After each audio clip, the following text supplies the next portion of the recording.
Everybody, and welcome to the Queen Anne's County Board of Education meeting for January 4th, 2023. Can we all rise for the Pledge of Allegiance?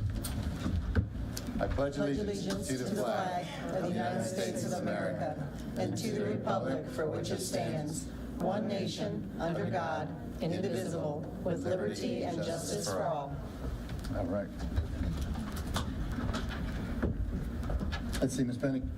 So pursuant to the general provisions, Article 3-305 and 3-104, the Board of Education of Queen Anne's County met in a closed session to discuss the appointment, employment, assignment, promotion, discipline, demotion, compensation, removal, resignation, or performance evaluation of appointees, employees, or officials over whom this public body has jurisdiction. Any other personnel matter that affects one or more specific individuals. To consult with counsel, to obtain legal advice, and to consult with staff, consultants, or other individuals about pending or potential litigation, and we will re-enter closed meeting at the end of open session. All right, thank you. Has everyone had a chance to review the agenda? Yes. Motion to approve the agenda. Second. I have a motion and a second. All those in favor to approve the agenda, say aye. Aye. Have everybody had a chance to approve or review the minutes, December 7th closed session minutes? Yes. Do I have a motion? Make a motion to approve. Second. All those in favor? Aye. Has everyone had a chance to review the minutes for December 7th open session? Yes. Can I have a motion? So moved. Second. All those in favor, say aye. Aye. All right. Dr. Salins, Energizer Bunny Award.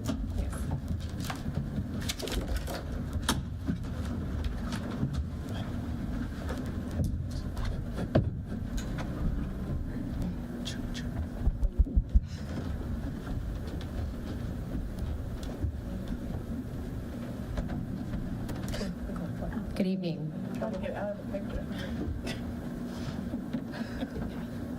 So this award is given to a staff member or volunteer who keeps on going. It is sponsored by our Bayview Financial, right here on the front row, Mr. Chip Brittingham and Mr. Wayne Humphreys, if they could please come forward. Uniquely tonight, we actually have two Energizer Bunnies, so no special order. This is our first Energizer Bunny. I'd like to invite up Miss Monica Newton, the custodian at Queen Anne's County High School. We also have her principal and their academic dean. They'll please come forward. Congratulations, you were actually nominated by Billy Bryce, your academic dean. Mrs. Bryce says that Miss Monica consistently goes above and beyond to ensure the cleanliness and safety of our school. She will go out of her way and cover any other custodian's shift if they call out sick. She is fast-moving and super effective in her role, perfect for the Energizer Bunny. You will always see Miss Monica with a smile that brightens everyone's day. We are so proud to have her at Queen Anne's County High School. Congratulations, Miss Energizer Bunny.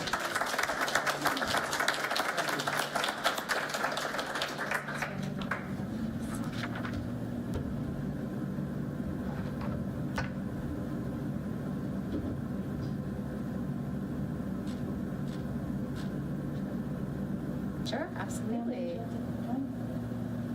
Yes.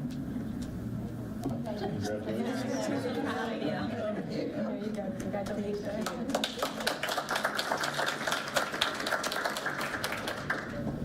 And this evening, we actually have a second Energizer Bunny, and I'd like to call up Miss Christine Bentley, Supervisor of Curriculum and Instruction.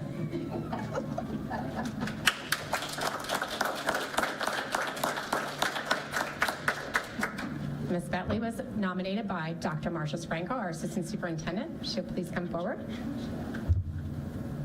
It is an honor to recognize Ms. Christine Bentley as Queen Anne's County Public Schools' January Energizer Bunny. Ms. Bentley currently serves as one of our team of supervisors for Queen Anne's County Public Schools. She is extremely dedicated and works hard to juggle her many job responsibilities. Ms. Bentley has been successful in writing and securing many grants for Queen Anne's County Public Schools. One of the grants that comes to mind is the Maryland's Leads Grant. When the Maryland State Department of Education first offered this grant opportunity in the 24 local educational systems across the state, the initiative centered around 7 high leverage strategies that have been proven to be effective in transforming schools and school systems. Initially, local educational agencies were given an opportunity to apply for one of 7 of the mini grants under Maryland Leads. Mrs. Bentley started right away out of the gate with applying for all 7 grants to support Queen Anne's County initiatives that align to the strategic plan. While most of the 24 school systems across the state applied for 1 or 2 of those grants, this was not the case for Ms. Bentley. She applied for all 7 under the Maryland Leads, which in turn has had a very positive impact on our school system. Ms. Bentley works closely with our finance department to manage every single grant dollar and makes that necessary adjustments when possible, and that's over $6 million. The Maryland Leads stretches across all aspects of Queen Anne's County Public Schools. In addition, she has established multiple new community partnerships in Queen Anne's County to support our students. So thank you, Mrs. Bentley, for your commitment to the students and staff of Queen Anne's County Public Schools.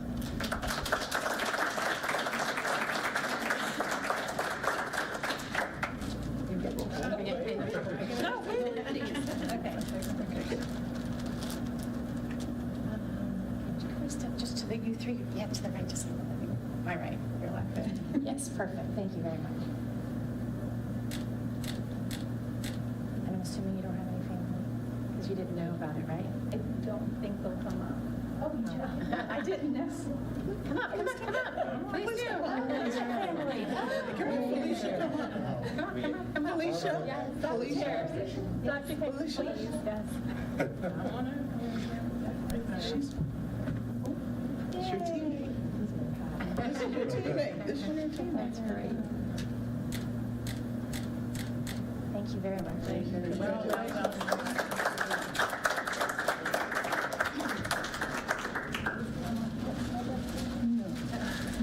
The next award is our Shining Star Award. This award recognizes an individual or individuals in our school system who shine. And this month we have 2 shining stars. I'd like to invite them up, Mr. Brian Darling and Mrs. Samantha Cannon.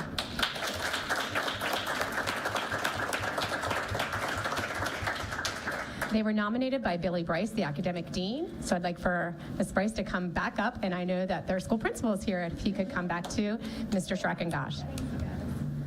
Mrs. Bryce says that Mr. Darling and Mrs. Cannon work tirelessly to ensure students in their life skills, which is known as the PACS classroom, are safe, learning, and having fun. Every student has varying challenges physically and academically, yet they do their absolute best that they can to accommodate all. Their sacrifices do not go unnoticed, and we appreciate all the love and support they provide every single day to each and every student. So congratulations.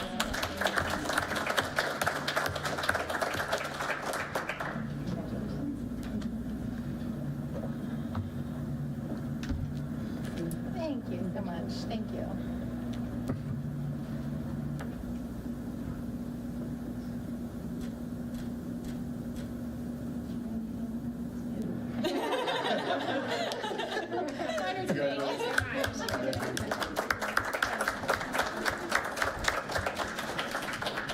And our last award is our Queen Anne's County Public Schools Spirit Award. This award is given to an individual who embodies the spirit of Queen Anne's County Public Schools. This month, our Spirit Award goes to Mr. Devon. Say your last name for me.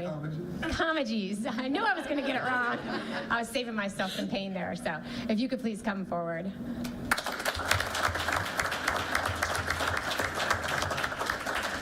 Thank you for pronouncing your name. So, and he was nominated by Mrs. Billy Bryce, the academic dean, and also Mr. Schreckengosch. Right, busy. Mrs. Bryce says that Mr. Com, as they finally know you, and I can pronounce that one right. Mr. Com, as you're fondly known, has been at Queen Anne's County High School since forever, and he will do anything for our students. He announces at athletic events, organizes homecoming, sings the national anthem, leads a student in our fight song, and so much more. He is the backbone of our school, and we are thankful that he continues to be a part of the pride of the Eastern Shore. So thank you so much.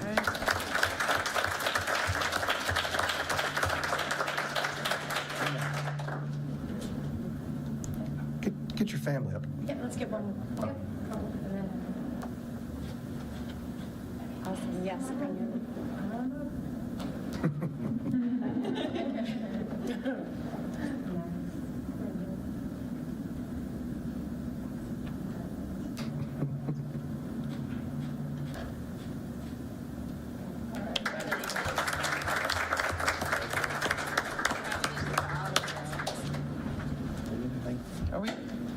we done?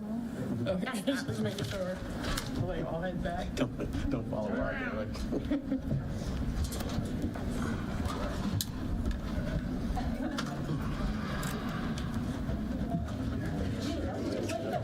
Thank you so much.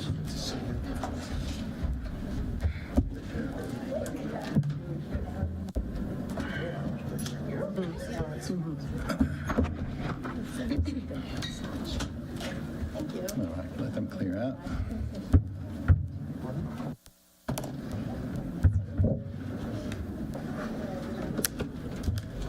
Okay, we are up to board involvement. Would any member like to have the floor? I'll go.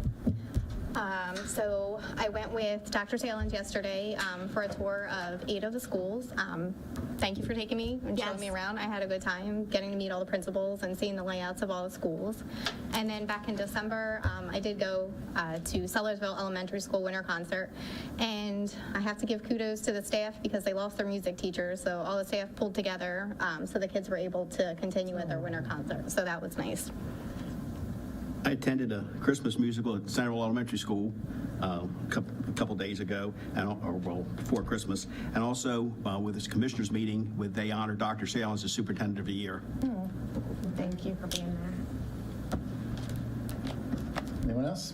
I also attended where they honored Dr. Salins, and it was well-deserved. Also went to the Kent Island High School Choir Christmas choir concert, and also attended with Dr. Salins and a few others the all-women's wrestling match at Queen Anne's County High School, which was very impressive. So well done. That was exciting. So I attended the ribbon cutting for our new Judy Center at Graysonville Elementary School. So that was really nice. It's exciting to see some of the kids that were excited to come in and check it out. But I also wanted to give congratulations to our Queen Anne's County lady wrestlers for their tournament and their coach and the success that they had. And we are rooting for them to keep going. Yep. All right, so it's budget season, and I was invited and had the pleasure to attend the budget roundtable hosted by Dr. Salins and her staff.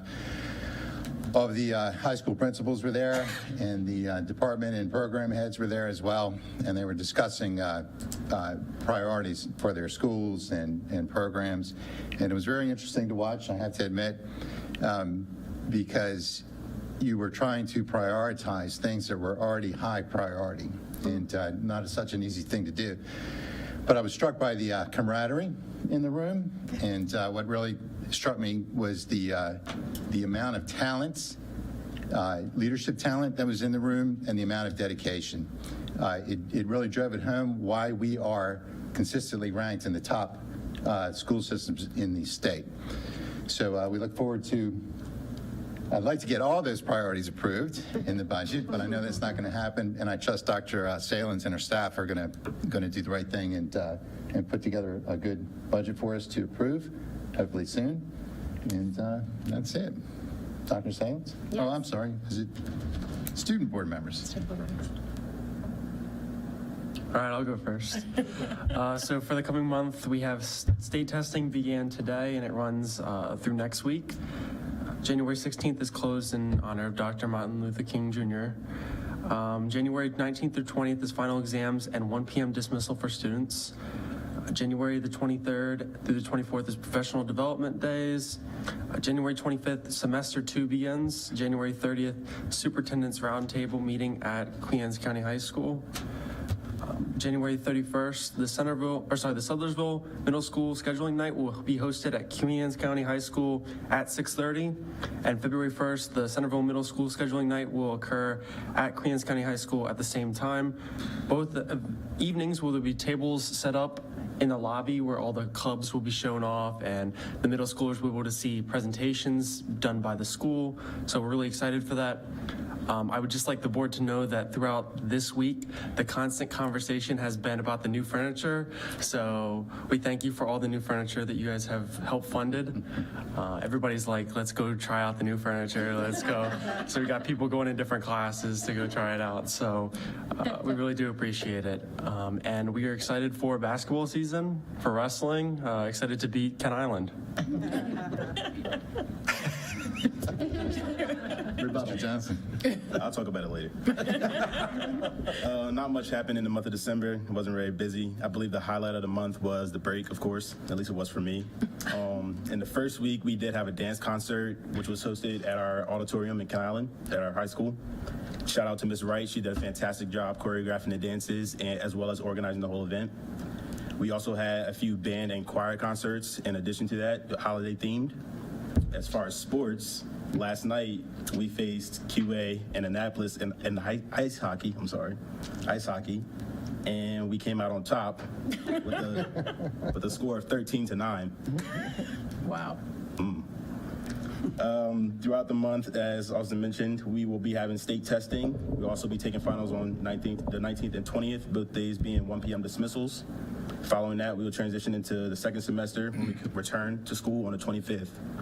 Last but not least, I would like to give a special shout out to a student at our school. He's a senior. His name is Anthony Spinelli. He is a very intelligent and great young man. He just in December he competed in a math competition over in at the University of Maryland, among many other great students. And in the end of the competition, Anthony finished as one of the top performers in the state of Maryland. Wow. Nice. Yeah, really. Yeah, shout out.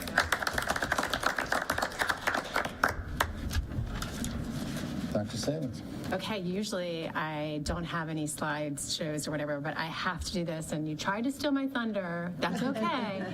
But I got pictures to back it up. So thank you, Carrie.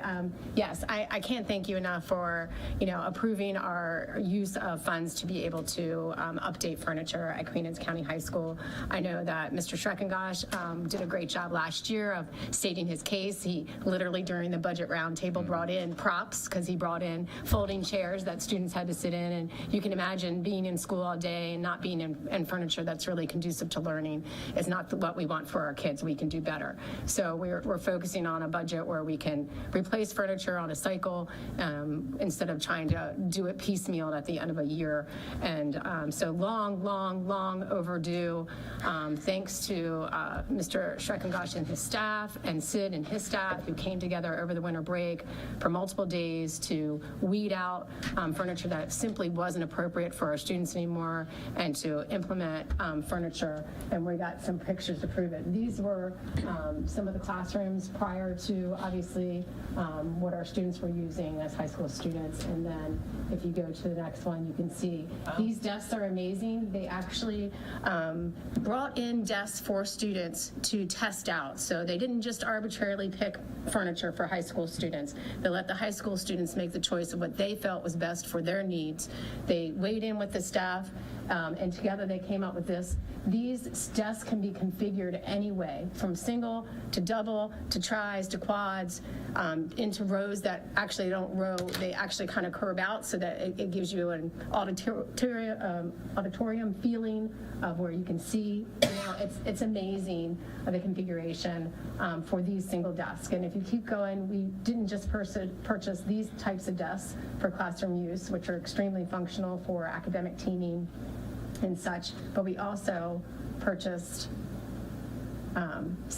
you can see here some science tables of what they were before and what they are now. And if you continue to go, you can see these are the art tables. Those art tables were the original art tables of when the building was built. We have a teacher who has been in an art room for 30 years. And so I said she may end up, or he may end up staying, may end up staying for another 30 years. It's going to be table furniture, right? But it's absolutely beautiful. And then I think there might be one more, to show you some additional science tables that were purchased. So a huge impact. I think it impacted over 25 classrooms, and just amazing. And last year we were able to do the cafeteria, so it really is just a better feeling overall. We were able to go and see some of it firsthand and talk to some of the students, and they were just over the moon. So it was great to see. But the reactions, if you would please share the reactions of the staff and students when they came in. It was like Christmas morning again on Monday. It was like, oh, open the presents, and they were so excited to just open the door and see their new furniture. So it was great. Well, thank you for all your efforts, Sid. Thank you for your team. I'd just also like to say thank you to Billy and John also. Excuse me. I mean, they gave up their whole entire break pretty much to be there to make sure that it was coordinated. And Mr. Murdoch was in the back running the supply for us also. So thank you very much, because there was a lot of dedication Was an involved in that. effort. It really you was. had, I don't even know how many trucks, but then you had all the dumpsters Yeah. because you had to get rid of things that were I mean, we had a student who was significantly injured about 2 or 3 years ago with a welding that broke loose. And so it's significant when it's not, not just is it uncomfortable, but it's a dangerous situation. So I'm glad that we were able to replace all that furniture and have something that's really conducive to learning for our students. So thank you. Again, on behalf of our school, we say thank you to the board for the approval. So thank you. Great. That's all I had. All right. Very nice. That's a lot. Yeah. Dr. Sprinkle, Assistant Superintendent. Good evening. Good evening. Evening. How do you follow up after that? Oh, my goodness. I would have to be next. I have faith you can do it. Okay, here we go. Right. I have the lovely pleasure of spotlighting our December events. We had a lot of activities going on in December in our schools. Our schools were very festive, and so I'm excited to be able to share our spotlight for the month. First, we start with Bayside Elementary School. On December the 14th, Bayside Elementary held an outstanding and a well-attended winter concert. The 5th grade band performed several songs, and the Bayside Chorus presented their show entitled The Great Big Holiday Bake. So the kids had a lot of fun with their show, of course, and you can see them pictured there. Next, we have Centerville Elementary School. The 2nd grade concert, the holiday concert was held. Kindness was spread throughout Centerville Elementary School. The staff was treated to a breakfast. As you can see, they have a nice spread there, and it's called their Kindness Breakfast. They actually apply for a kindness grant every single year. So they had a lot of excitement going on there. You can see Mrs. Farnell there with Santa. You can see the chorus. You can see actually the kids with their concert. So that was exciting. Next, we have Churchill Elementary School. Kindergarten students participated in academic student teaming.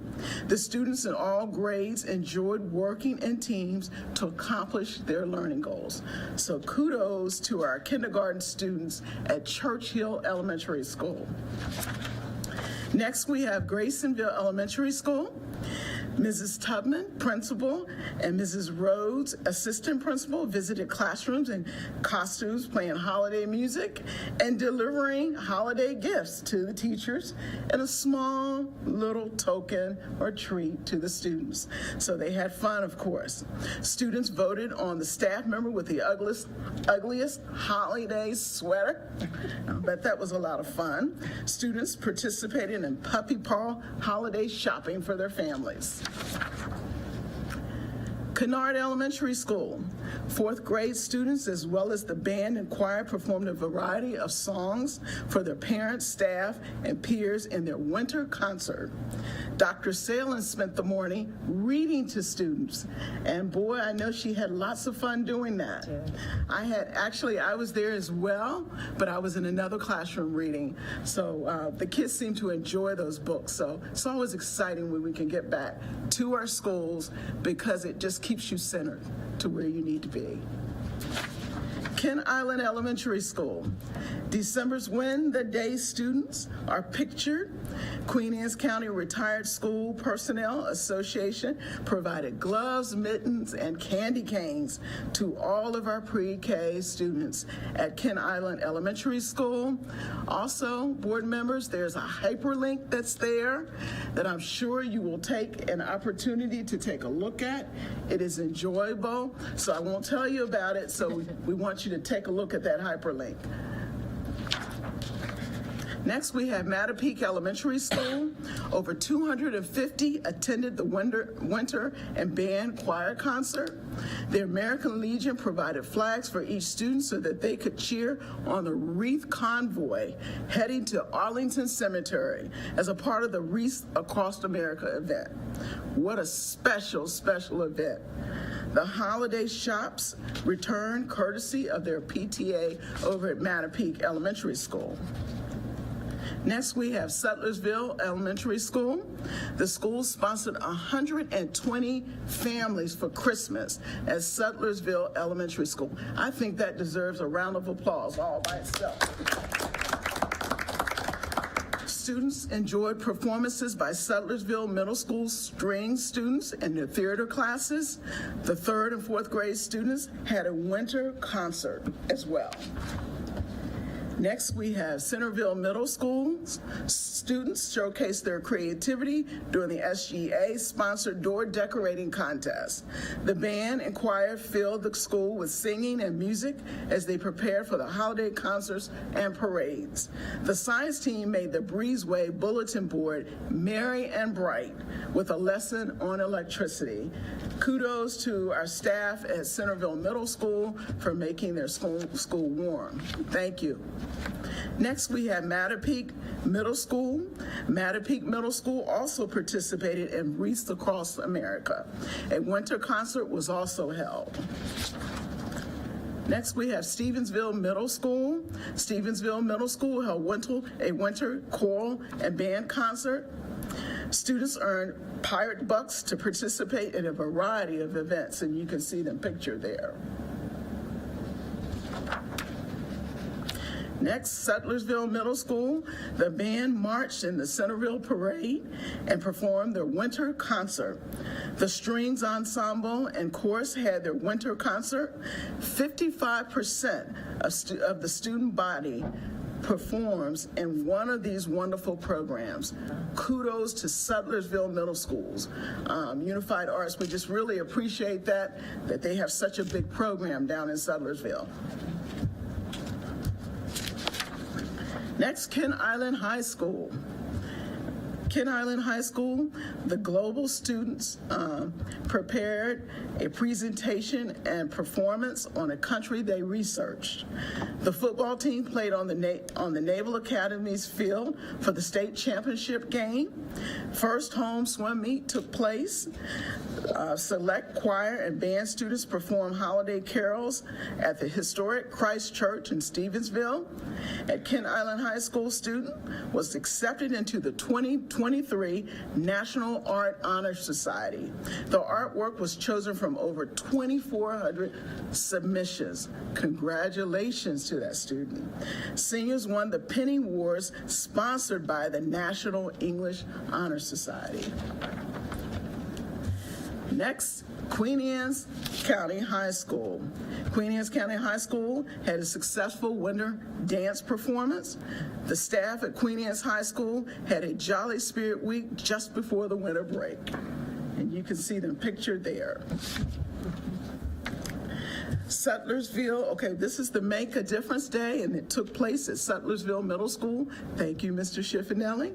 The school hosted a Make a Difference Day, which included complimentary haircuts by our Queen Anne's County Public Schools cosmetology students, and several Sea Cadets came to lend a hand. They looked mighty sharp in those uniforms for sure. They did. Kudos to our cadets. And last but surely not least, more about these wonderful desks at Sutlersville Elementary School. I'm just amazed by this. We all should be amazed by it. Thank you, board members, for supporting this effort, talking about 21st century, being versatile. I'm just saying, we're just happy about it. So thank you so much. And that's the spotlight for this one. Thank you, Dr. Sprankle. Thank you. Let's see, citizen participation. We had none. Haven't signed up, all right. Information items, Partnership for Youth.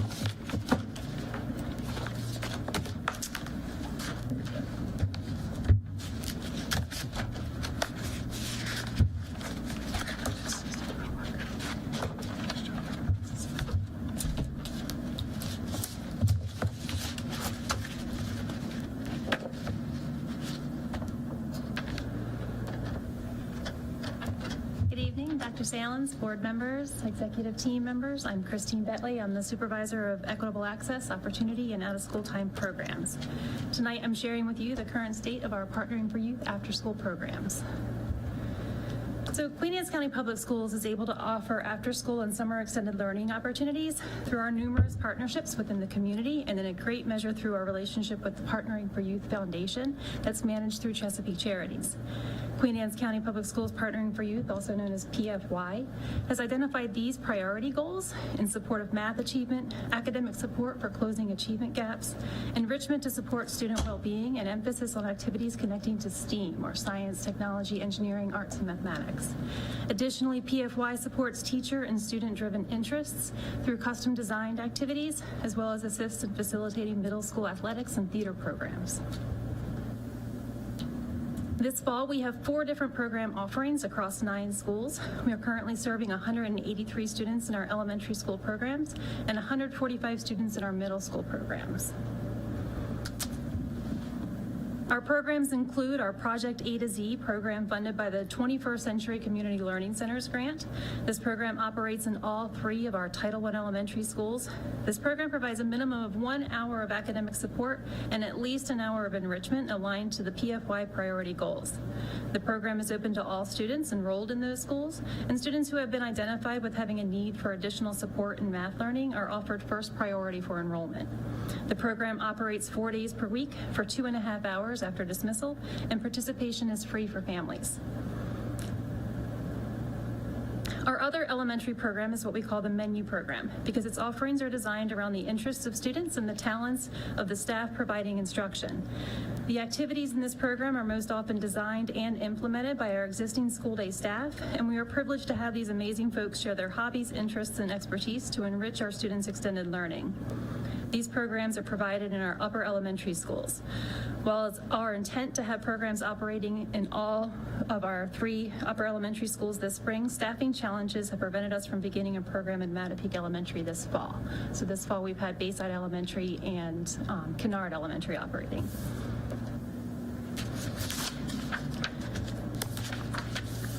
In addition to the elementary menu program, we have a middle school menu program that again is most often designed and implemented by our talented and passionate teachers and staff. These activities include chess, arts and crafts, theater, coding, physical recreation activities, and more. At the middle school level, PFY also facilitates the middle school sports program, where we just completed our first season of flag football with teams from Sellersville Middle School and Centerville, and where all 4 middle schools competed with both boys and girls basketball. Congratulations to Centerville Middle School for winning the championship title for both teams. So spring planning was begun way back even before fall session started, but we're fully engaged right now in the task of staff recruitment, which does continue to be our biggest challenge for our after-school programs. We do anticipate spring sessions to begin enrollment in mid to late February for all 10 of our schools. So none of these programs would be possible if not for the resources provided to us through grants and the generosity of our partners, community, and families. The 3 Title I elementary school programs are provided through the federally funded 21st Century Community Learning Centers grant. Additionally, Maryland Leads provides funds to support staffing and transportation costs as part of our Reimagining the Use of Time and Transforming Neighborhoods Through Excellent Community Schools initiatives. And our middle school sports programs are possible through funding from the local management board's out-of-school time committee. And we are recipients of generous support from our county commissioners, the Clifton Foundation, as well as private donations, often from our students' families directly to our Partnering for Youth Foundation. So that's my update for PFY. All right. Just a question on the staffing shortages you mentioned. Is that something that goes through your office, Mr. Knoll? Do you assist with that? Yes. They're primarily our own employees that are giving back after hours. Oh, okay, I see. So with some personal family commitments, it's kind of hard for them to do.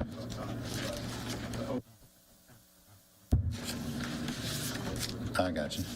And we're working with the community to incorporate more community members in our after-school programs and support. So we're reaching out to community organizations and other organizations who provide youth development programs that might be able to help support our after-school programs in our schools. So in addition to our own staff, which makes up the majority of our activity instructors, we're looking to be able to bring in other partnerships as well. Excellent.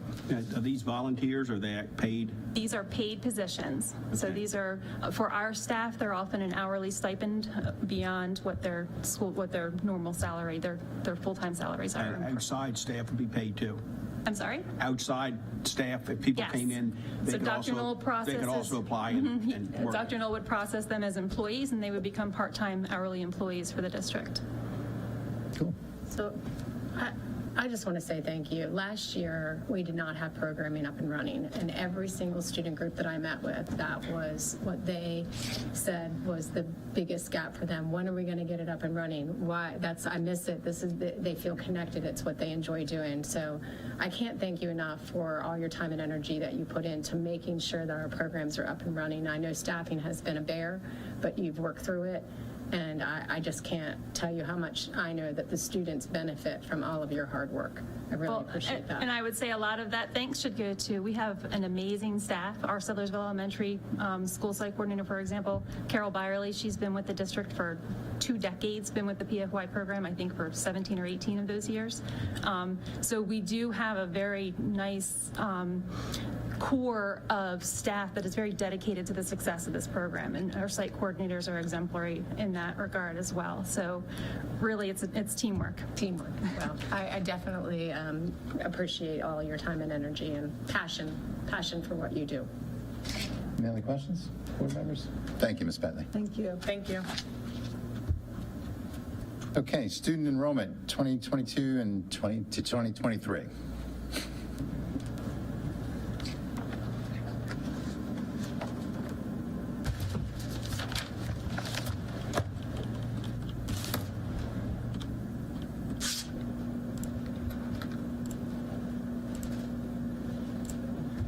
Good evening, President Schiffinelli, Dr. Salins, board members, and executive team. Dr. Matthew Kibler, Director of Accountability. I'm here tonight to give an update on student enrollment. This is basically an annual report that we give to the board based on September 30th enrollment numbers.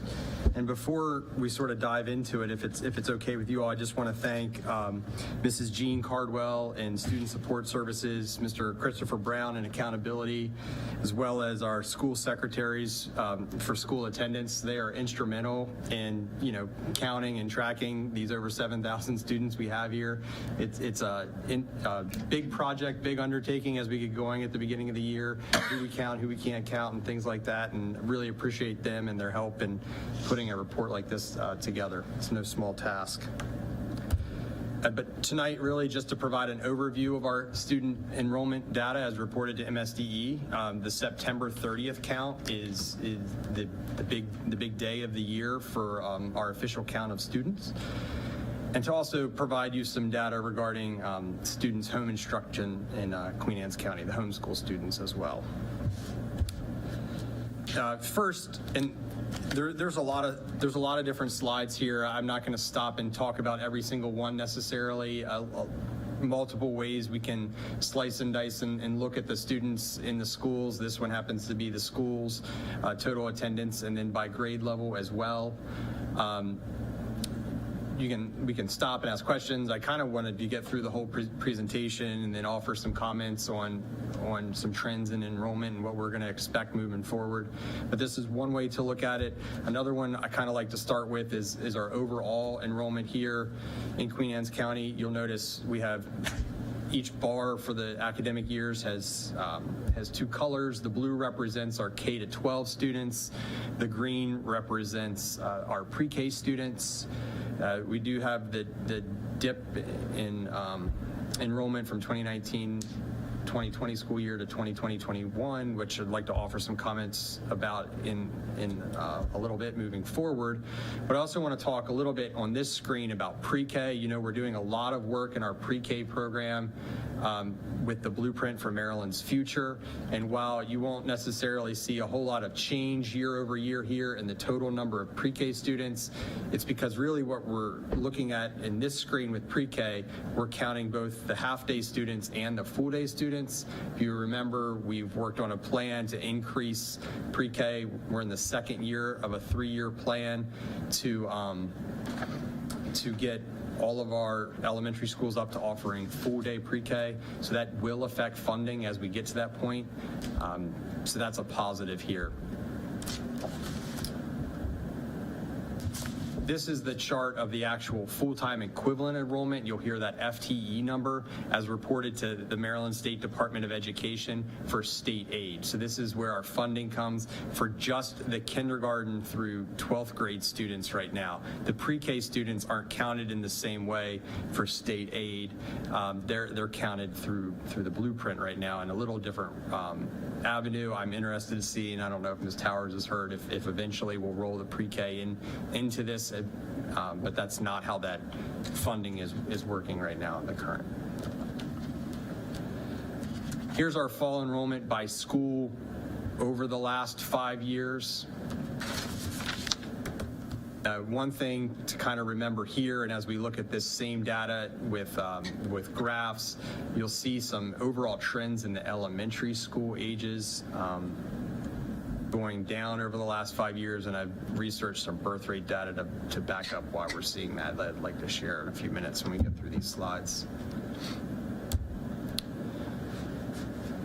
So here we can see the element, it's the same graph basically it's a graph of the chart that we saw in the previous table, enrollment the last 5 years. The middle school, before middle school enrollment, and the high school enrollment.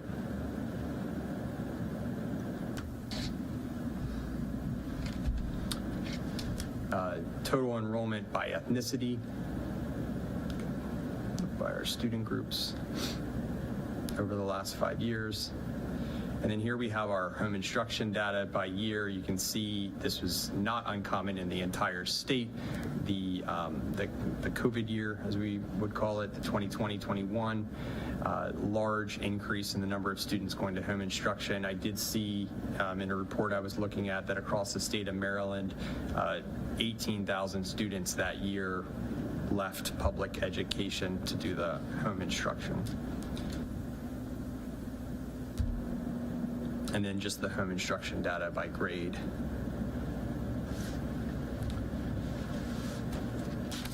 So I do know there's been discussion, you know, amongst us and around in the public about sort of what happened in that 2020 year. We lost the roughly 350 students from 2020, or from 1920 to 2020-21. Just really started to do a dive in to try to explain that. And again, we were not unique in Queen Anne's County with the state, where I said that 18,000 students, you know, left the public education to go to home instruction with COVID when we started virtual. So there is a number of students, you could see from that graph, that we did have that happen as well in Queen Anne's County.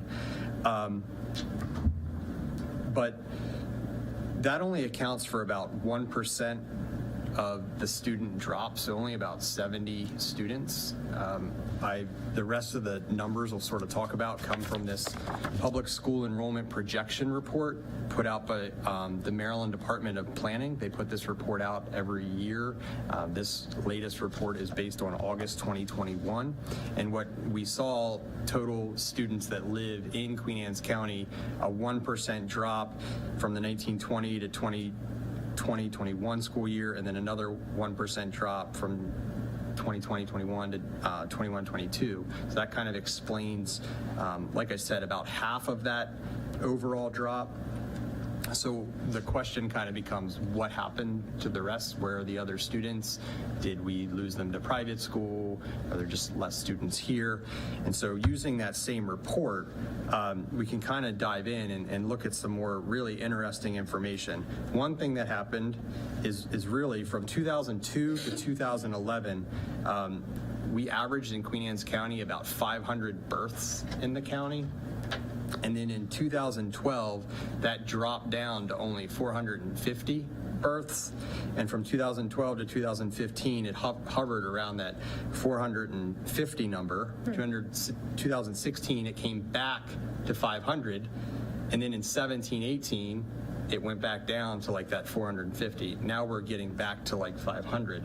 But it's kind of, if you look at those years, you go back to those earlier graphs, look at the elementary school data, you look at the high school data with the really large class sizes, almost 600 students, then we only bring in a kindergarten class of about 450, which was 50 less than previous kindergarten classes, plus what you're graduating out. Just not as many students in the county, frankly, or school-age children, what we could say. So we have that trend. That's projected by the Maryland Department of Planning to continue for the next few years, a flat enrollment for us. They would say that we would hover around that 7,100 number for our K-12 students until roughly the 28-29 school year, where they think will increase based on the birth rate up about 100 students. Stay there and then go up another 130 students over the next 3 years. So roughly going to take another decade till we would get back to sort of that high water mark we had of 7,400 students. Their projection for the FY 2023 was, do you recall? Okay, so what's interesting about this report too, this was put out in August 2022 before our September 30th count, and they actually projected us to be what they would have thought would about 70 students higher than what we actually came in at. So even their projections are a little bit off. It just shows that this is really just not an exact science as we move forward. So with these reports, they're just tracking births. Are they tracking people who are moving into the county with children? Yes. So what they do, if you really look into their calculations, they'll make ratios and they'll look at births to then what happens. I can see what it's called, but it's the ratio of like birth to kindergarten enrollment like 5 years later. And when that's above 1, it means that not only did the students that were born here go to like public school here, but if it's above 1, it means that you've had people move into the district as well. So us losing over 300 students, say 350 students, wasn't because they all went to private schools or went to homeschooling. Half of those students exited in a larger class, and we failed to absorb them with an incoming class. With the new students, which was no fault of anybody. Just the lower birth years. And actually that COVID year, if you look, there's a chart in here too of in this Department of Planning work that combines private school enrollment in Queen Anne's County plus public school enrollment, and the overall total enrollment between the two of us went down as well, so not just us during that COVID year. Right. So I guess it was 2 years ago, we were getting updates from Matt, help me out here. Matt Evans, thanks, senior moment. And that 360, that initial 360 that we lost, so are we determining now that some of those were graduated and we just didn't backfill with kindergartners? Well, that's kind of what I was saying. So that the spring of 2020, and I didn't write that exact number down, but there were over 600 graduates, I believe, and in 12th grade, and then kindergarten, there was only like 480 or something like that. And For the subsequent year. right, entering the system. Correct. Okay. And then you can, so then that begs the question, is that because families, are they deciding not to send their, that's what I was curious about, does that mean families aren't choosing to send their children to public school? So I wanted to go see what other data we can find, and when you look at those lower birth rates, it's just showing there's not as many school-age children. At the entry level. At the entry level. And I think that's why, when you look at those years, I said it started in 2012. I mean, you start looking at the elementary school enrollment, not just from COVID, but kind of continuing on in 1819 to 1920, before COVID even started, it was starting to drop down because that's timing with the 2012 birth year. Okay. So we had some discussions about that. Remember that initial 360, and after we went back to in-person learning, I guess that was the spring of 21, right? Right. We were curious why that, why they didn't bounce back into the system. Yeah. Or return back to the system from wherever they were, either brand new homeschoolers or private school, what have you.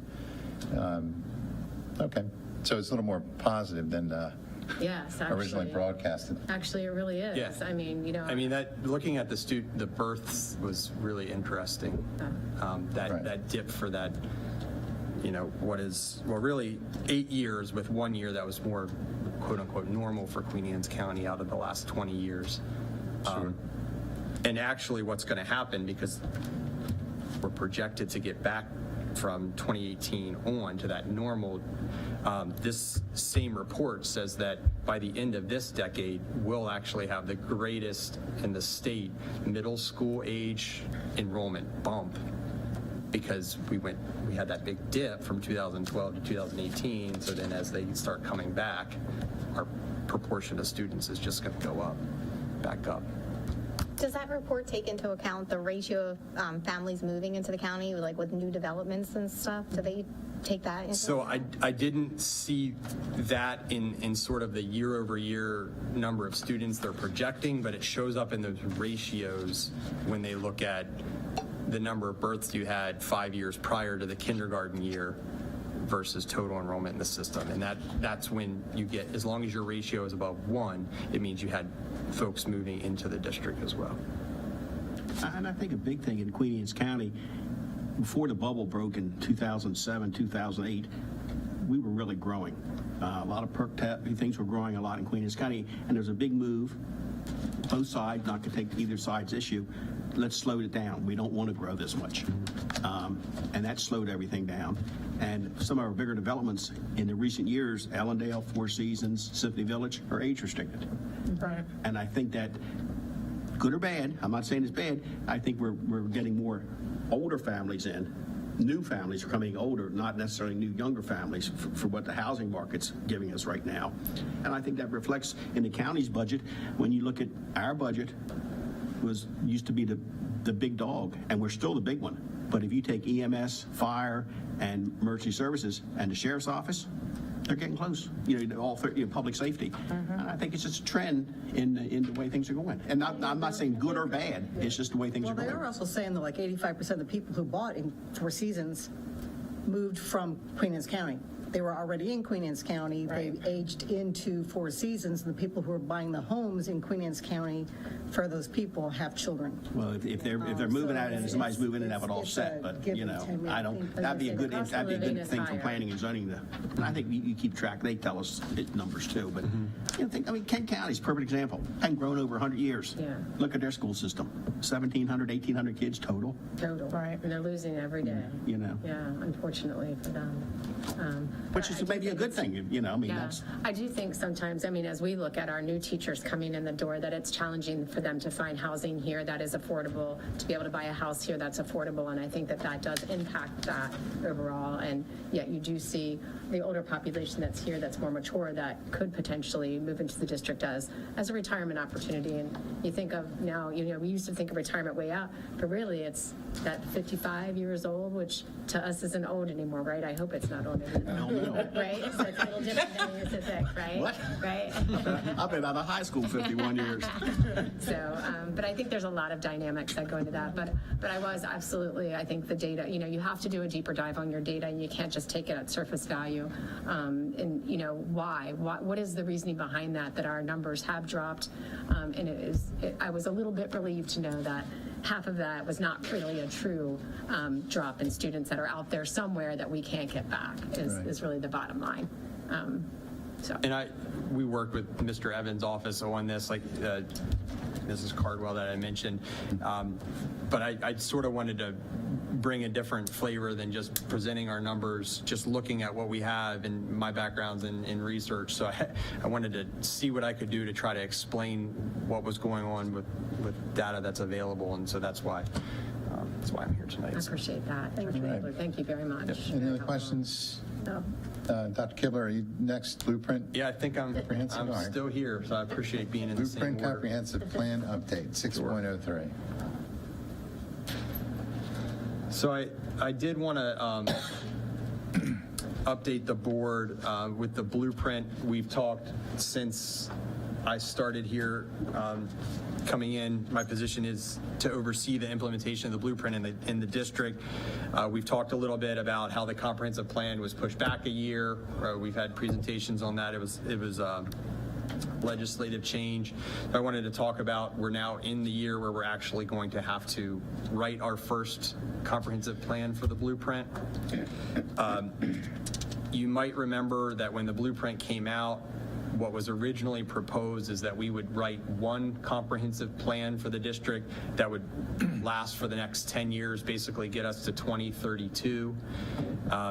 As we sort of dove into this, blueprint coordinators like myself across the state, working with members of the Accountability and Implementation Board, both their staff and the board itself, folks from the Maryland State Department of Education, trying to write one plan for 10 years based on what we know now, with funding questions still out there, still trying to figure out what's really going on with enrollment, even though we've explained some of that. Writing one plan for 10 years was just going to be next to impossible, frankly. So we did have the legislative change to push this off till this year. And another change that the Accountability and Implementation Board, the AIB, voted on is to actually have us submit 3 plans. And that kind of might sound a little daunting, but it's actually to our benefit. Our first plan is going to be due on March 15th. Tentatively, we'll submit another plan in March of 24, and then a final plan in March of 27. That's all tentative right now. And really that is just to be able to space us out and give us time to really work on this as a district, work with our community partners, other districts, the state of Maryland, the AIB itself, to get a plan that makes sense for us here in Queen Anne's County. This first submission on March 15th, you can think of it more as a planning document. We're going to be commenting on sort of what we've been doing last year in terms of the blueprint, what we're working on right now, and what we're planning to do next year in terms of the blueprint. We've talked here with the blueprint, the best example I can give right now for this first submission, we've talked about the career ladder for educators, for teachers that's in the blueprint. This first iteration of the plan that will turn in on March 15th, we don't have to have the career ladder figured out. That's to our benefit. What we do have to do, because it doesn't start for a few more years, is we have to address how we're going to tackle the question of implementing the career ladder in Queen Anne's County. So what's our approach? What does that look like for Dr. Knoll and the rest of the executive team and Dr. Salins, working with union representation, whatever the case may be, to sort of get the career ladder up and running? Just what is our approach to topics such as that? So that's what we'll be working on for this first iteration. So I just wanted to talk briefly about how we're going about this. So we didn't get the documents for the comprehensive plan from the AIB until December 1st. What we've done, and this is a model that's pretty much being used everywhere in the state, is we've identified chairs for each of the 5 pillars. You remember there's 5 pillars of the blueprint. So myself and 2 other folks for each pillar are sort of chairing the pillars. We've assigned the questions that are throughout the comprehensive plan to the appropriate stakeholders in the district to talk about just the folks that are most appropriate to answer the questions. We're having pillar meetings with the contributors, so the chairs and myself, we've pulled all of the stakeholders together that will be actually writing the plan, held those meetings this week and got everybody ready to go off and running and writing their responses. We've asked for a rough draft back on February 3rd. That's just an internal deadline, but that'll give us 6 weeks to clean it up and edit, make sure the whole document kind of flows. We'd also like to run it through the Citizens Advisory Council, the School System Improvement Committee, so that they can weigh in on this plan. The entire administrator and supervisor team, let them look through it as well. I will say this first plan across the state, we are not getting I shouldn't say no, but most districts are not going out and really, like with the strategic plan, how we got all kinds of outside stakeholder feedback to inform us how to write it, because this is a planning document right now. We want folks to see what we're working on and writing on, but we're not necessarily requesting feedback for how to make changes in this first iteration, because again, it's what's the approach to making a career ladder. We're not going to put a proposed career ladder out yet for comment. So that's kind of what we're working on. Again, constant contact with my counterparts across the state. This is kind of the approach that we're all taking. We've been advised to take this approach by the Accountability and Implementation Board staff. So I think we're off and running and be ready to meet that March 15th deadline. Now, I know initially there was a lot of questions. When we were first going through this whole process and the stakeholders, that there wasn't a whole lot of guidance, and kind of as we got into it, there was more questions than there were answers. So it sounds to us that maybe this first iteration across the state may be helpful in that. Does that seem like it's going to make? That's a really good point, frankly. Basically, while we're starting to talk about our plan to approach these questions, we can say, hey, Maryland State Department of Education, Accountability and Implementation Board, you all have to give us guidance. This is what we want to do, but is this plan going to meet your expectations? Will there have to be any other legislative changes? Things of that nature. Great. Well, great job. Thank you for the update. Any other questions? All right. Thank you, Dr. Kibler. Thank you. Next, 6.04, Every Student Succeeds Act. This is Dr. Sprankle, sorry. Good evening again, President Schiaffinelli. I also want to say Vice President Ms. Bennett, okay, Dr. Salins, board members, executive team members. For the record, I am Marcia Sprankle, Assistant Superintendent. And so, annually, each school year, each school system has to complete the Every Student Succeeds Act Consolidated Plan, which we refer to as ESSA. This plan was authorized, ESSA was authorized in 2015. Queen Anne's ESSA plan was submitted to the Maryland State Department of Education last month. The plan summarizes the title programs that we have here in Queen Anne's County and the focused areas for the year. The ESSA plan was actually included in your packets and is also posted on the website. That's what I have. Any questions for me? Well, this is to help students that are underachieving and fill in gaps that they be behind in or something, is what you're saying? Actually, the ESSA plan supports all students. All students. It doesn't That'd be matter. race, gender, economic, it has no barriers. Doesn't matter about your zip code, doesn't matter about your race, whatever your needs are. Okay. Just to give an example, if I had a student that was in third grade, and my third grade student is a high achiever, this plan also supports my child moving as well, not just students that struggle maybe academically. So across the continuum, it supports all students. And we support our students with summer school programming, tutoring that takes place, with our after-school programs that have that connectedness that really ties students to our school communities. So that's really important. We have a lot of foundational things that we're focused in on as far as elementary is concerned, in terms of English language arts and reading, as well as math. Because we're trying to really focus, if you notice, a lot of our resources in the lower grades, because as we know, as kids progress through the grades, the gap actually widens. And so we also have the peer pressure piece that comes into effect as well.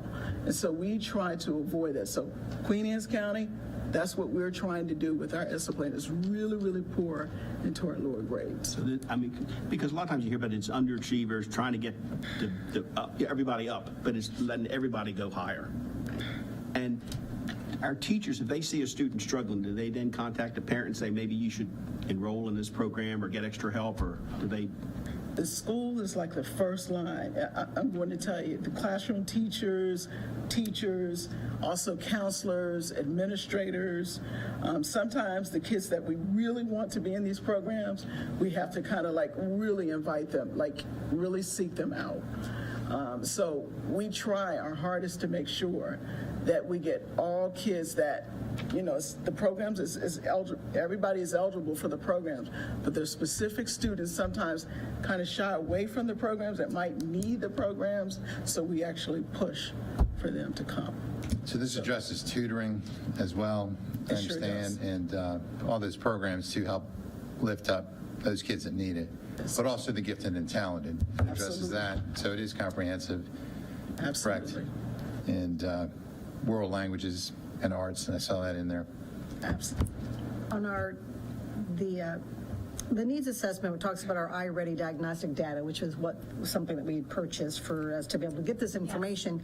It's saying that 15% of our students in grades K through 8 are 2 grades below. Is that Yes. correct reading? And 15% are 3 grades below in reading? Fortunately, yes. But they're still saying 20, they said of those 15% of the 2 grades below, 22% are the Black or African American, 33% are English learners, 15% are economically disadvantaged, but it still leaves 30%. And we don't have that many groups of people. Did they break, because that's still a big chunk, 30%. Did it break down where those? Did they bring it down by gender? I don't have that breakdown, but I'm sure that's something we can get. I can get Dr. Kibler to help then with that. unfortunately, That's 3 something I grades can bring below, back to actually share. same thing. It's 24% are still unaccounted for, but that's a big thing for the 33%. Looking at the student groups, when you start breaking down too, and you put race alongside of EL and migrant, farm students, you start getting students that are in multiple categories as well. So sometimes those percentages are hard to sort of group together all at once as well. The gender would be a good one. Yeah, I would be interested in that one as well. So if you look at the high school, not proficiency, achievement results in Maryland, I know the last one was in 2019, right, that we did the entire state and the counties and all that. There is a gender gap. I'm sure you're aware of that. And it's present in our system too, you know, and it is, I think, significant between the boys and the girls' achievement, you know, and the girls are, you know, full steam ahead, so to speak, which is great because they've made outstanding achievements, you know, in decades, over the decades. But there is that gap, you know, between the boys, which I think we should take a look at and see why and where and how it's happening, because like you said, these gaps start at that middle school ground, somewhere around there, and move up. And there are studies. I know Maryland, I think it was in Anne Arundel County. Dr. Kane participated in one of the studies, the Black Boys study, as they call it, which has got some excellent ideas, not just for African-American males, but all males, right, the way they address these things. And I think it would be great to take a look at that and see if we can implement some of that stuff as long as we're fiscally able to do that, you know. So I think sometimes we really have to do the dive deeper, just like Dr. Killer's up here and took a little deeper, because if we really look at it and we really look at the data, we can't compare that girls to boys with apples to apples, because we have a percentage higher of boys here in our district than we do girls. So the percentage of boys is probably nearly 55%, right? I think it's nearly 55%. But it's more. We have more boys than we do girls, and so we have to be cautious when we start to compare numbers flat. Sure. When you have a larger population over here than a smaller. That's one caution that I would throw out there. But certainly something we can continue to look into. I know we do have the grant for the AABB. We do. I'm totally familiar with it because I served on the task force. Oh, okay, great. So I'm totally familiar with it. So I'm comparing apples and tangerines or whatever, but if we could take a look into that and see, just get some feedback from the professionals, you guys, where that is, because there's great ideas there, and the gap is there, why it's there, you know, or how big it should be or shouldn't be. But. Right, and historically, I will say, after being in education for 30 years, there has been a gap between, female achievement and male achievement, and a little bit of that has to do with developmental. Intrinsic developmental capabilities as it relates to males versus females. And that's just in the science, really. And that's something that as educators we have been challenged with and continue to seek ways to meet the needs and make sure that we can accelerate those young men, just like you're suggesting. But I will say that we have the grant. We've been very successful with the grant, and it has some amazing strategies in it that while you said it yourself, it is addressed for Black boys, but it's really what will be helpful for all boys. And so we've done some really great things with that grant, and I'm excited to say, and that hit the middle school level, right, where you said, Mr. Stefanelli, that it starts. And so we're happy to share some of those strategies that we've already been implementing and the success that we've had there, for sure. But certainly, that'd be helpful. That'd be great. Yeah, certainly a deeper dive into the overall, what is that true gap as it relates, if we can parse out that we do have more boys in the system than girls in the system. So Could I ask that in January, we have budget, the work session and all that. February, I guess we're a little tight. But at some work session, could we get that back on our agenda for a work session to give us a bigger thing, and like Mark said, dive into some of this stuff and see where we are, what we're doing, because and I really like the idea that it's everybody, because I'm for helping anybody that needs help.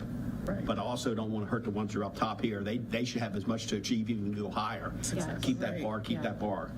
And maybe in February or March at a work session, we can absolutely do that. Put something together. We and can if put any something board together, members bring some research and share some strategies that we're already doing based on research, and share a little bit, maybe deeper dive into the actual numbers, just like, as I said, like Dr. Kibler did, which was helpful. We do have planned tentatively to bring you some of our achievement data from state testing, because we will be able to update those 2019 numbers that you referenced. But one thing that complicates this is the delay in getting that data back from the state. Oh, I understand. We still have nothing from last year. So we do have sort of penciled in right now a February update for you on last year's state testing results.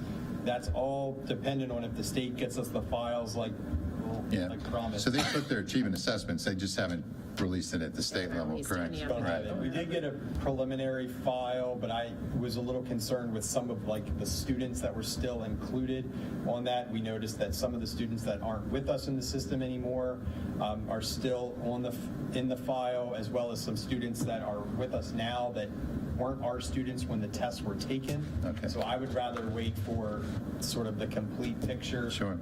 Originally, we were supposed to get that in December. They've pushed it back to January. They're telling us now, I believe it's the end of the month, January, so I don't know how quickly we'll be able to turn it around for you all, but we do want to give you a summary of all those state testing. Yes, that'd be great. I know you guys got an answer for it. We will have KRA data too, which is your kindergarten readiness assessment data, and so we're excited about that because I think, what better place to start is at kindergarten level to see if there's a gap there, Sure. right? Or is the gap being created when they get to middle school? So we'll also have that data, and we'll be able to present that out hopefully in February. I mean, it's on our preliminary docket for February, but Yeah, we have the KRA data now. I kind of requested from Dr. Salins that we could do it all at once. One time. But if we get another delay in the rest of the upper level state data, we'll just go ahead and bring you the first set and then. I think it's good to educate the public of what we're doing and let them know how they can enroll their children and do things, because, we can do everything we can do, and the teachers can be the best and do it. Parents have to be involved. Yes, they do. Absolutely. Well, we talked about that on our visits about our strategic plan, including a communication goal, because really it's that two-way communication that increases your family engagement. And when you see an increase in family engagement, you see students do better, right? And so looking at our schools, we've talked a lot about creating those community schools. And we have some of our schools that I think are right there. When you put that school-based health center in there and you have all the Title I funds that are there and the wraparound services, we're starting to really hit that niche of a community school. And so that's another thing, I think, that two-way communication to increase our family engagement overall. Yeah. Dr. Sprankle, thank you so much. Thank you. Thank you. Look forward to coming back, sharing. All right, ESSER 2, ESSER 3 breakdown. Ms. Towers, good evening. Good evening. Good evening. So tonight I bring before you your, excuse me. Good evening, President, Dr. Salins, board members, executive team. My name is Jane Towers, and I guess I was asleep for a second. Tonight we bring before you ESSER 2 and ESSER 3 for your review. You can see we're on track for ESSER 2. Available spending is a little over $100,000 in ESSER 3, with a little over 16, 17 months at 1.6. So right on track as far as the budget narrative and how to spend those. All right. I know we talk about this, and I'm repeating myself, and you're going to repeat probably too. A lot of this stuff we're going to have to wean into our regular budget, which should be some this year and probably some over next year. Yes. Man, it's a lot of things we're doing with ESSER money. I think good things that we don't want to let go. Correct. Yes. Definitely, we're taking a look at it this year as far as salaries, weaving in the rest of it in this year and next year too, as So well. we got a 2-year plan to try to not just, we're not going to fall off the cliff. We're trying everything. We're geared up, but we're not. One more year. All I ask for is make sure Mark and I have a parachute. Yeah, we're gearing up, but it's tough. It's tough. You're prepared. But we started last year, so we incorporated or folded in 9.5 positions. We're looking this year too. We're currently looking and finalizing the budget requests and bringing before you to review all those requests and really roll up our sleeves and take a look at it over the next couple months. And then we'll be able to get a game plan for this coming year for 24 and then for 25. So we'll be prepared and better position for 26.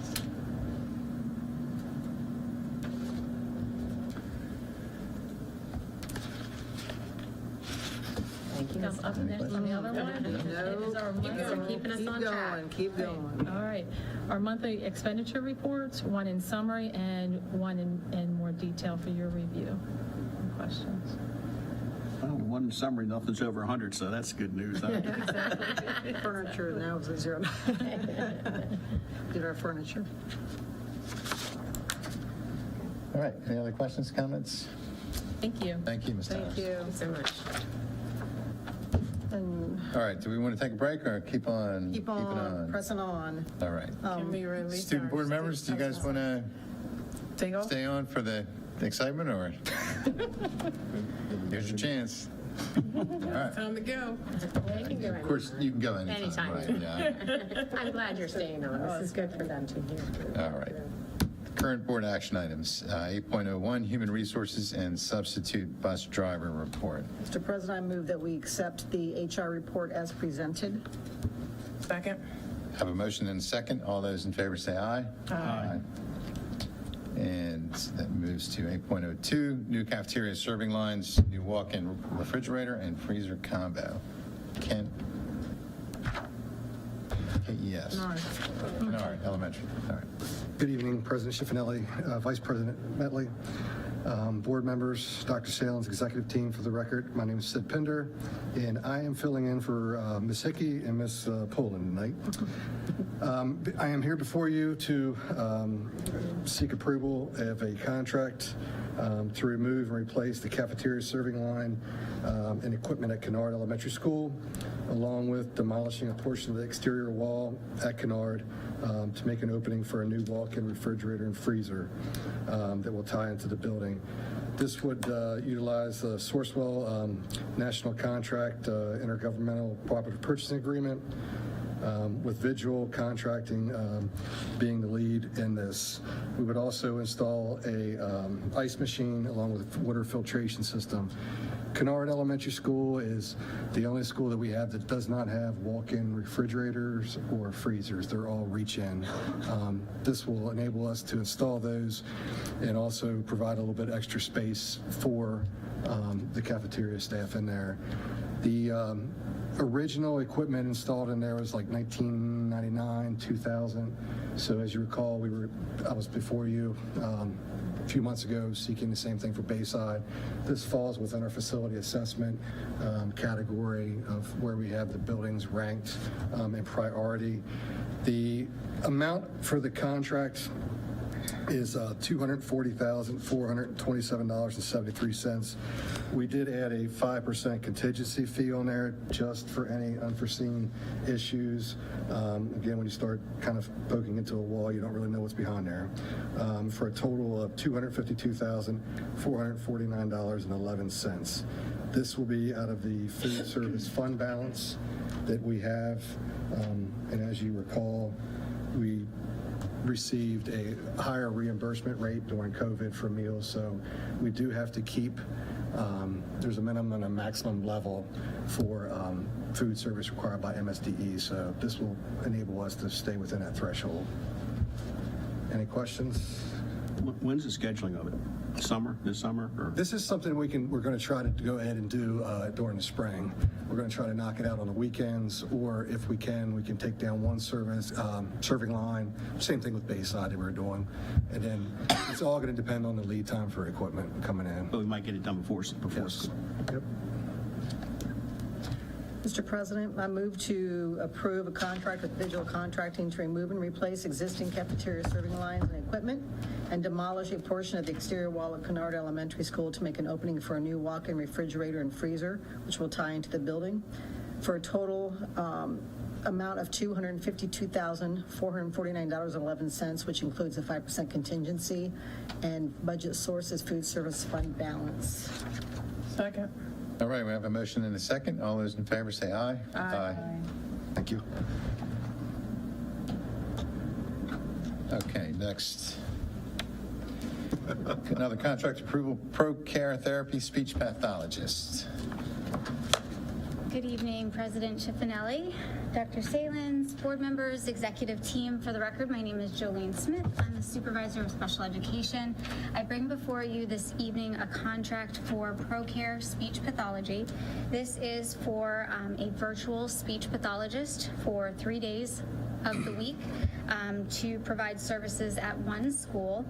It will be for the remainder of the school year, so for about 22 weeks. The amount requested is $42,000, and that is being requested from the FY23 unrestricted special education budget. This is actually a vacant position that has been vacant for the entire school year. We've been covering it with our existing speech pathology physicians, and part of the reason that we've been doing that is because we were holding out trying to find a person that could physically come.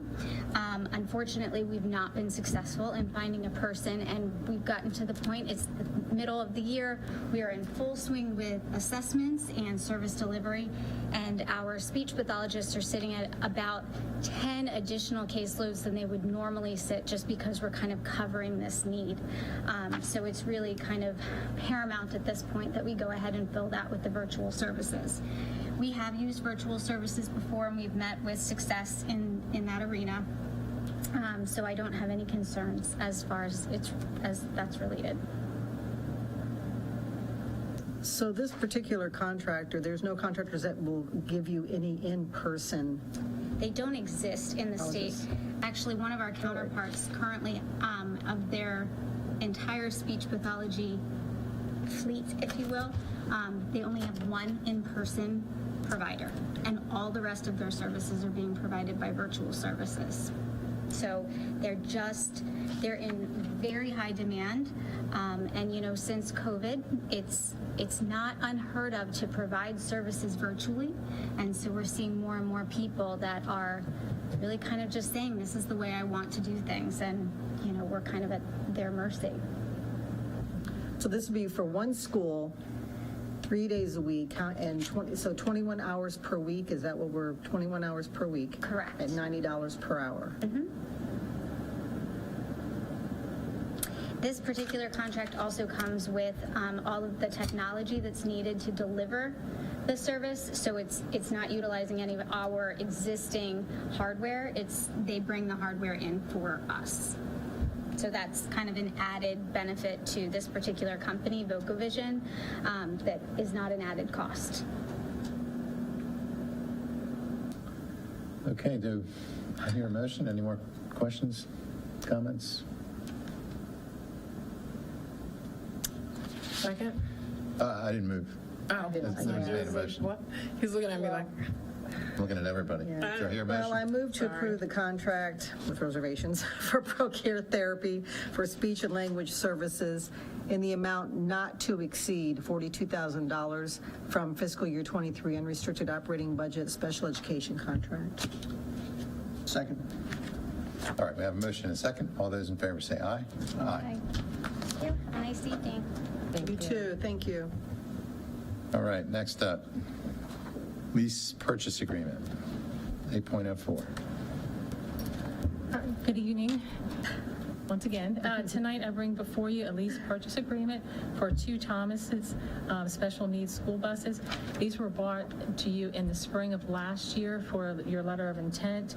The buses, and Mr. Murdoch and Mr. Pender could probably confirm this better, but I think end of January, beginning of February, they'll be ready for delivery. So this is a lease agreement here with JP Morgan. JP Morgan has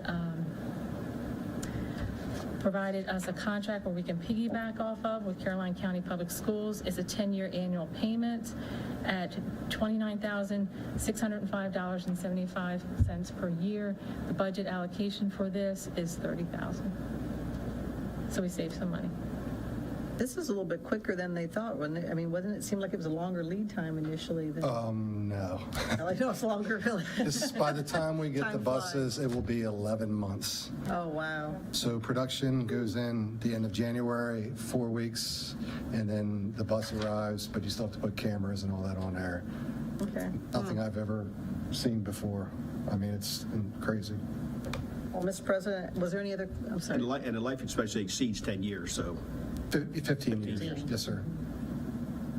Mr. President, I move to approve the leasing through JP Morgan in the amount of $296,057.52 for 2 Thomas Safety Line C251 passenger special needs buses from unrestricted current expense transportation budget. second. All right, we have a motion and a second. All those in favor say aye. Aye. Thank you. Thank you. All right. Mr. Pender, 2021 Thomas Built Minotaur buses, ×2. Good evening again, board members, superintendent, executive team. I have with me Mr. John Murdoch, who is the supervisor of transportation, just in case you have any technical questions that are beyond my reach. We are seeking tonight approval of a contract with American Bus Sales and Services to purchase two 2021 Thomas-built Minotaur 20-seat passenger buses.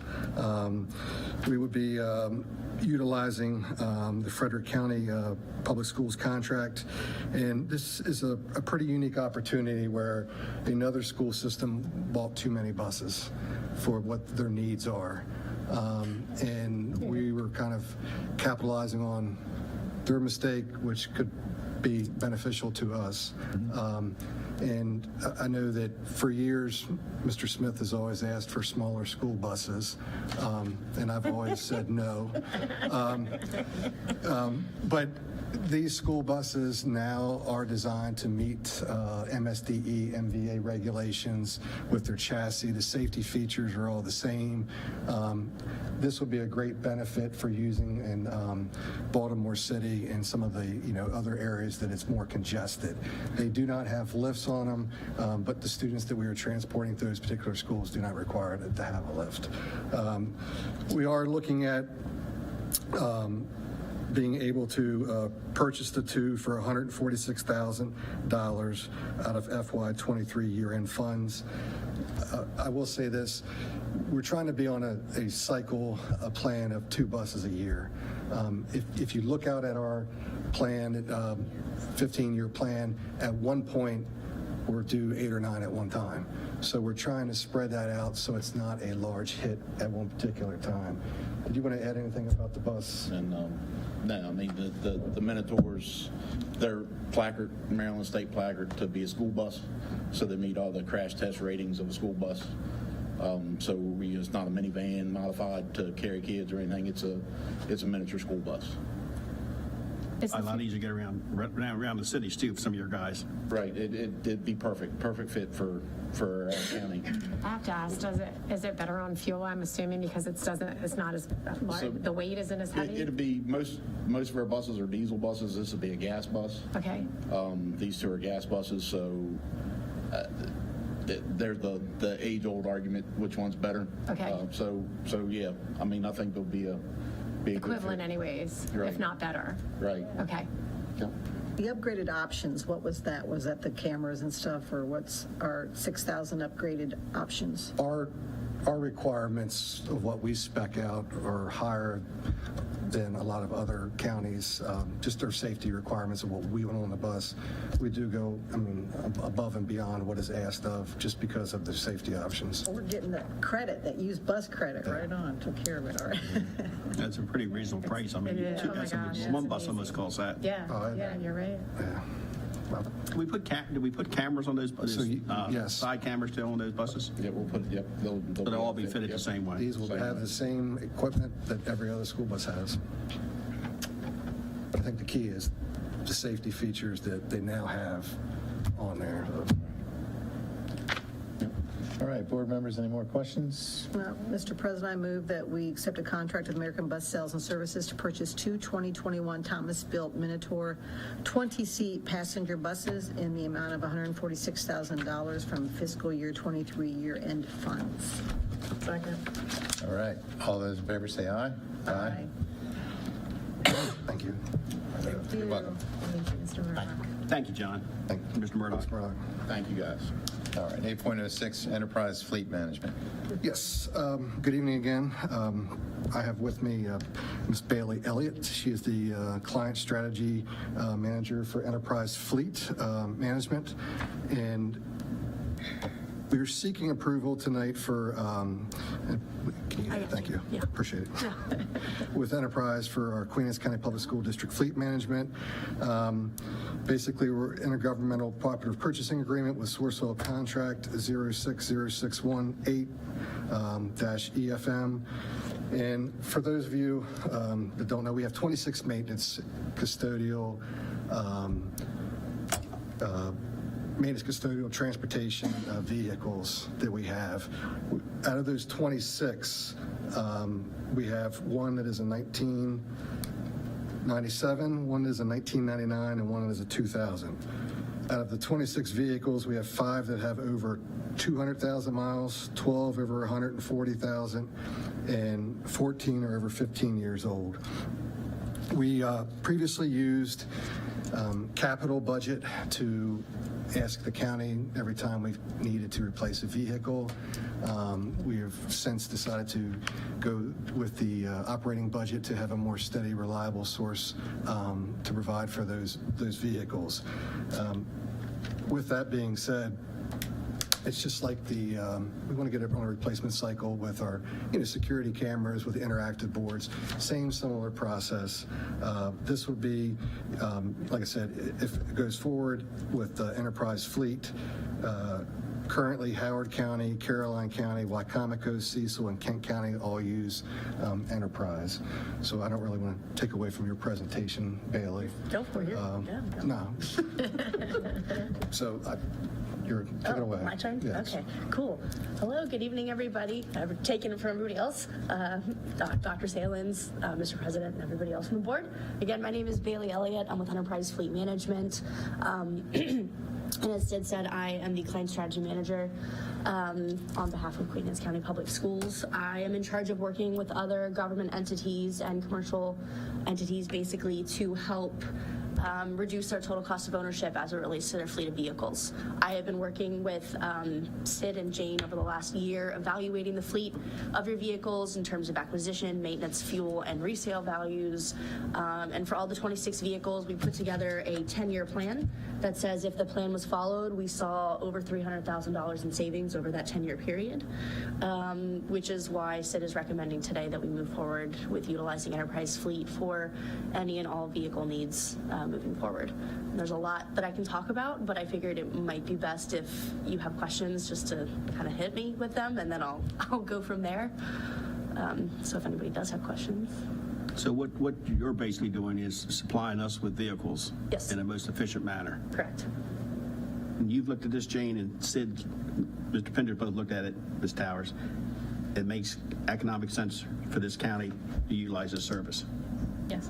And Bailey, if you can speak to maybe like ownership, and if you notice a price in the market or price on the vehicle, that you'll contact us and say, hey, this is the time to buy, sell, things like that. If you could go into that a little more in depth for them. Where are the minutes that I can pull up the rest of what was had? Do you know? And if not, no big deal. I'm just going to talk at it. Do they have it in front of them too? They were given that. Oh, then I don't need. I just thought maybe they was going to pop up on We the can pop screen. it up. Carrie, pop it up. No big deal. Absolutely. So we're able to help what we call a cradle to grave approach, from the beginning of owning a vehicle all the way to selling a vehicle at the end of its life. Through the Sourcewell contract that you guys are currently piggybacking off of, which is just about what every other government entity over here is doing, that basically obligates us to certain avenues of what we can find, certain pricing parameters. We are the top awarded vendor, so all fleet management companies that put in, oh cool, that's it. Thank you so much. You did that so fast, more fast than I did it.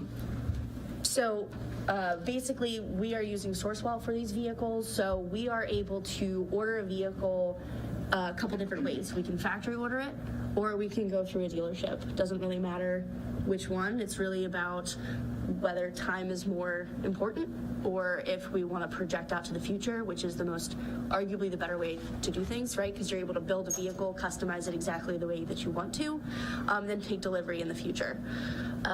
We also, basically everything that you see the wheel here is everything that we're able to do. So it's a totally separate line of credit, so it doesn't affect any other areas of the business. We handle all of license, title, renewal, registration for the vehicles. Any aftermarket, the assumption is that we want to deliver the vehicles turnkey ready to you guys to be able to utilize these vehicles. We are not handling any of your maintenance, fuel, none of that. That's all still going to be utilized through the county, so we don't have to touch any of that. And then the big thing we do is help resell the vehicle at the end. So all of this is basically what we call our total cost of ownership. So you're not going to find mega savings in one section alone. It's about looking at everything from the big picture and looking outwards from there. So my job as a client strategy manager is to look at your fleet frequently and basically say, when is the right time to replace a vehicle, what can we sell it for, and what should be replaced for that vehicle. So is the right application being used? Is it the right price? Is it the right time? And so forth. And that's what a lot of our partners rely on us for, is determining, I'm looking at your fleet now and saying, what do you need in 12 months? And a lot of that data comes from shared maintenance history.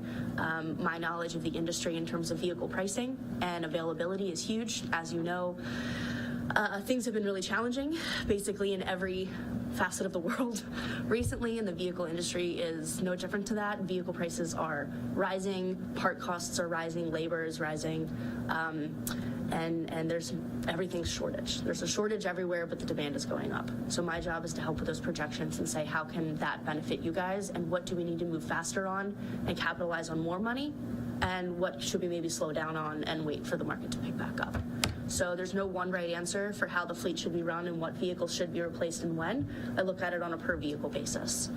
So there's some vehicles that might surprise people that we say should be replaced sooner, and a lot of that is based on our strategy on the resale value of those, and also our knowledge of maintenance. What your SUV costs is not going to be what your pickup truck costs versus what your buses are going to cost, right? They're all should be their own vehicle category, and my job is to evaluate each of those independently and make those recommendations to you guys.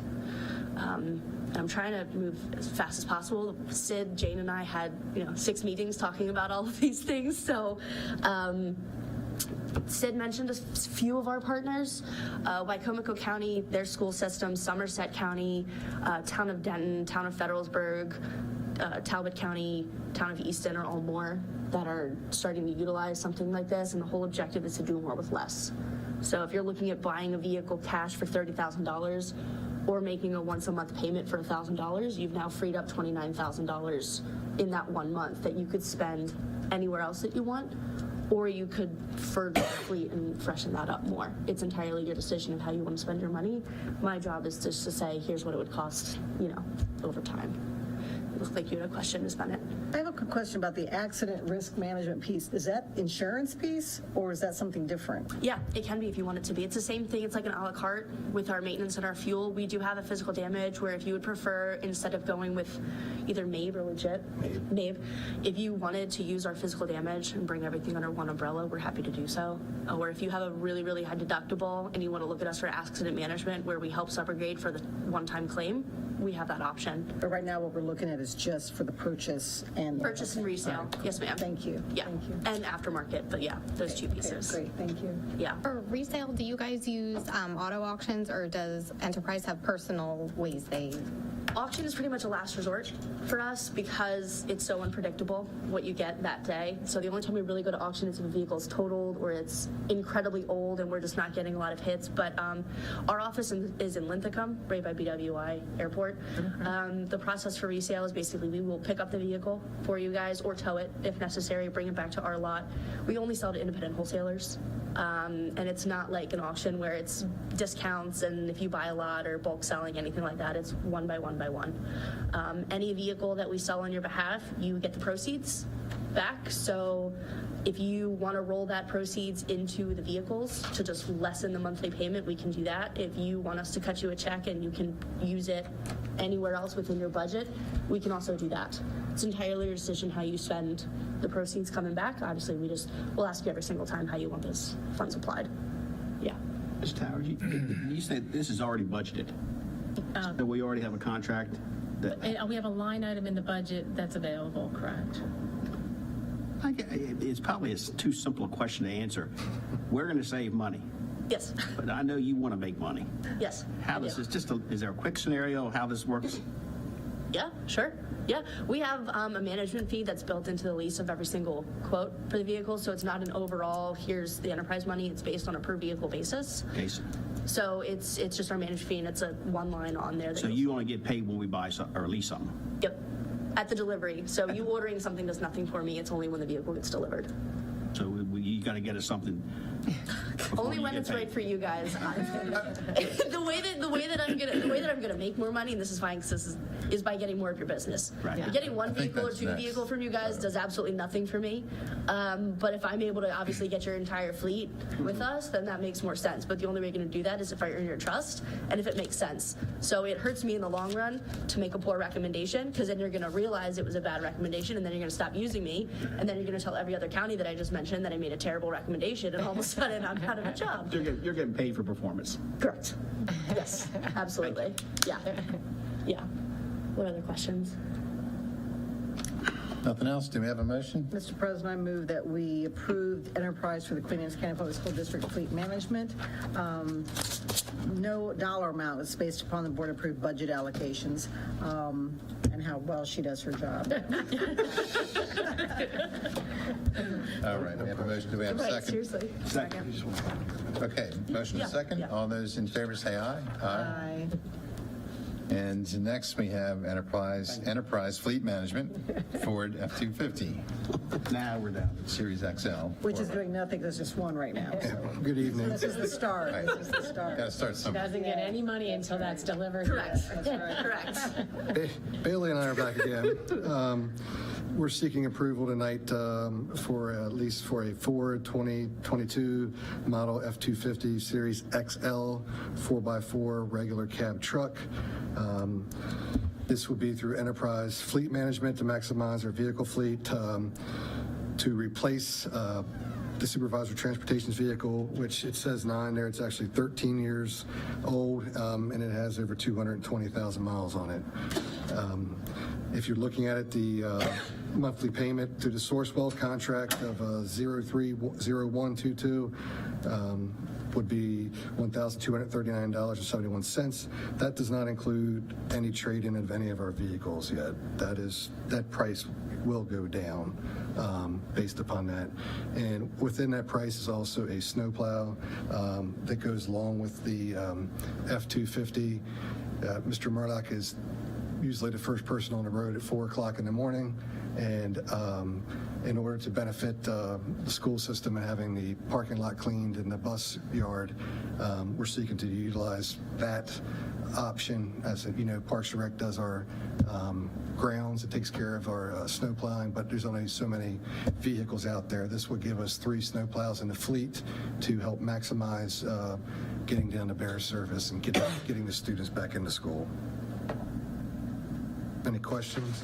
I'm sorry, I know you just said that, you said it includes the plow. I'm just not seeing, okay. Yes. Okay. Yep. There's another page of the quote that doesn't look like it was included. Okay. That has Well, a separate. I probably didn't print it. I'm sure it was included. I'm There's sure it was included. There's another line item that says, and it'll have a C next to it, which means it's a capped price, which means it's already on the Okay. top line. Thank you. Yeah. Mr., was there, So that, of that monthly charge, the $1239, that $337, is that basically your fee for enterprise, or how is the breakdown? That's just No, it's right here. Those are extra samples. okie dokie. Yes, that is interest as well as management fee. So we group those into one line. Okay. Yep, exactly. All right. what is the interest? The interest is based on the date of delivery, and it's a 3-year T-bill plus 300 basis points. So that could adjust based on delivery. And that's the Sourcewell interest rate that was agreed upon, so. If it happened today, what roughly would it be? Okay, I'm sorry. I get that question. TBD.